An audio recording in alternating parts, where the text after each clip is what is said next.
This broadcast is for March 7, 2026, Japan time. Welcome to Samurai MLB Talk. Thank you very much for watching. This channel is a place where we explore the essence of humanity through the lens of baseball, through the way we watch the game, the spirit behind it, and the philosophy it reflects from a uniquely Japanese perspective. To our viewers in the English-speaking world, I truly hope you'll enjoy this dialogue about human nature as seen through the game of baseball. Your support means more than I can say. If you enjoy this content, please consider subscribing to the channel. Part 1, The Fury of Shohei Ohtani and the Dodgers' Decision. Yesterday, the first round of WBC 2026 took place, featuring the opening match for Samurai Japan against Taiwan.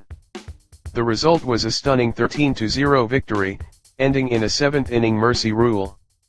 It was a magnificent performance, marking Japan's first mercy rule win in 3 tournaments. Shohei Ohtani, the unicorn Japan takes pride in, delivered right from the start.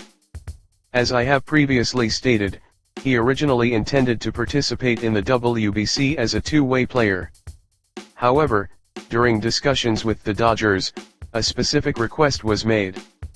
With 8 years remaining on his contract, the team wants him to excel as both a hitter and a pitcher for the long term.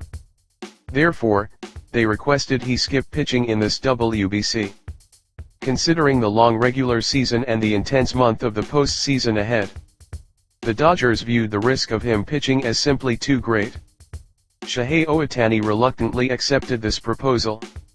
Given his massive contract, reportedly valued at $700 million, his current position is quite different from his time with the Angels.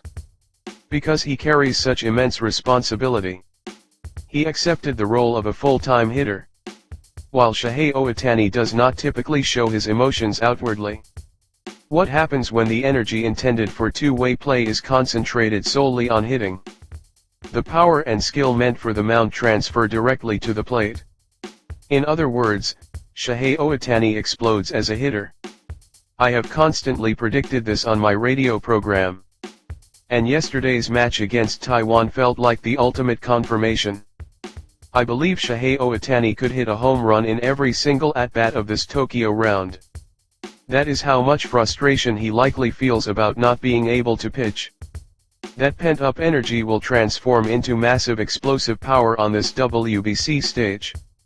In 2024, as a designated hitter for the Dodgers, he made history with the 50-50 club and led the team to a World Series title.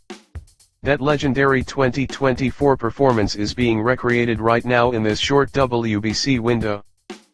Part 2, The Return of the Golden Battery and tonight's Korea match. For those watching today's match against Korea at the stadium, please bring your gloves. Shohei Ohtani will undoubtedly launch balls into the stands. The anger and power from not being able to pitch are condensed within him. I expect not just 1, but perhaps 2 home runs today. The moment a single careless pitch is thrown, he will send it flying. Now, let's talk about Yoshinobu Yamamoto, who started yesterday's game. It was an exquisite display of pitching. He threw 2.3 innings, allowing 0 hits, 0 runs, with 3 strikeouts and 0 walks. The ace entrusted with the opening mound lived up to all expectations. His comments after the game were particularly moving. He reunited with catcher Kenya Wakatsuki, his partner from the Oryx Buffaloes days, where they won the Best Battery Award for 3 consecutive years.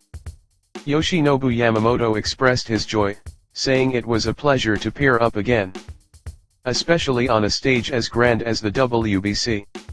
Kenya Wakatsuki also noted that Yoshinobu Yamamoto has evolved since his time in Japan, stating that the velocity of his 96 miles per hour fastball is on a different level now.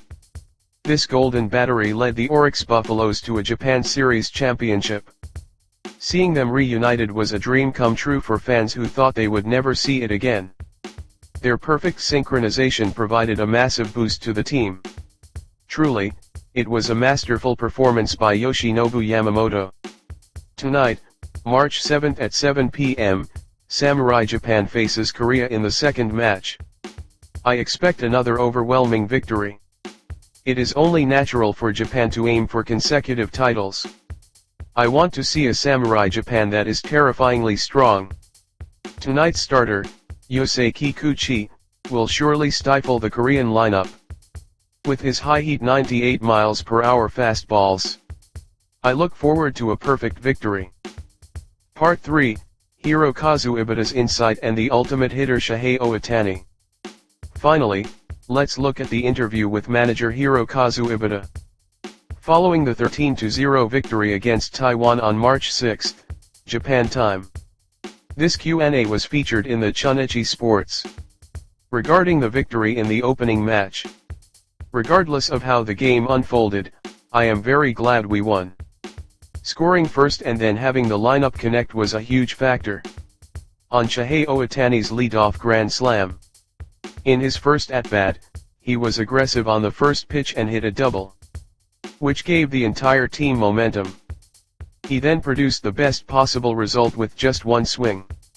I don't know if as expected is the right phrase, but it was truly magnificent. On Shohei Ohtani's presence in Samurai Japan. To be honest, it makes my job as a manager very easy. However, it wasn't just him, the way the lineup continued to connect after the bases were loaded is what makes this current roster so good. I want us to keep overwhelming the opponent whenever we create an opportunity. From tomorrow onwards. On the changes in Shohei Ohtani's batting. Perhaps it is because the real tournament has begun. But the sharpness of his swing is different now. During the exhibition games, I believe he was testing his routines and making adjustments. But I saw his pre-game preparation behind the scenes today. That level of thoroughness is exactly what I expected from him. On the strategy of Shohei Ohtani as first and Masataka Yoshida as fourth. I felt that placing Shohei Ohtani in the first spot would provide more momentum, pressure, and various positive effects. I put Masataka Yoshida in the fourth spot because he is in excellent condition. I believed he would fulfill his responsibility when the flow started from the third spot. On Yoshinobu Yamamoto's departure and Shoma Fujihira's appearance. Yoshinobu Yamamoto pitched wonderfully with great life on his ball.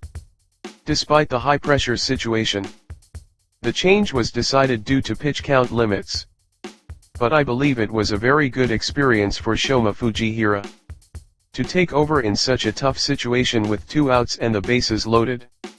This concludes part of manager Ibata's comments.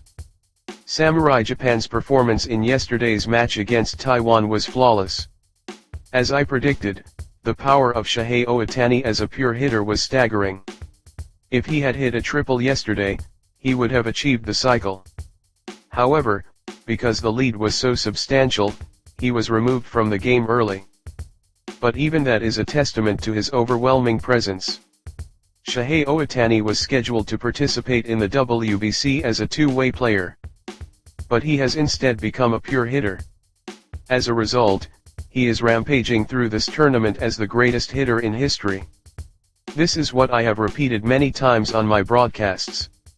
Yesterday's performance by Shohei Ohtani was just the prologue. In this WBC, he will likely record the greatest hitting stats in history. What happens when you take away the role of pitcher from Shohei Ohtani? That is exactly what is being verified on the stage of the WBC. The energy that Shohei Ohtani cannot use for pitching is being poured into his hitting. This will result in him expressing that legendary 2024 50-50 season, condensed into this short period of the WBC. In yesterday's Taiwan match, the answer has already been given. I truly hope that Shohei Ohtani hits 1, or even 2 home runs in today's match against Korea. Samurai Japan has taken a magnificent first step toward the WBC title defense. I intend to watch tonight's match against Korea with great focus. That is all for today. Thank you very much.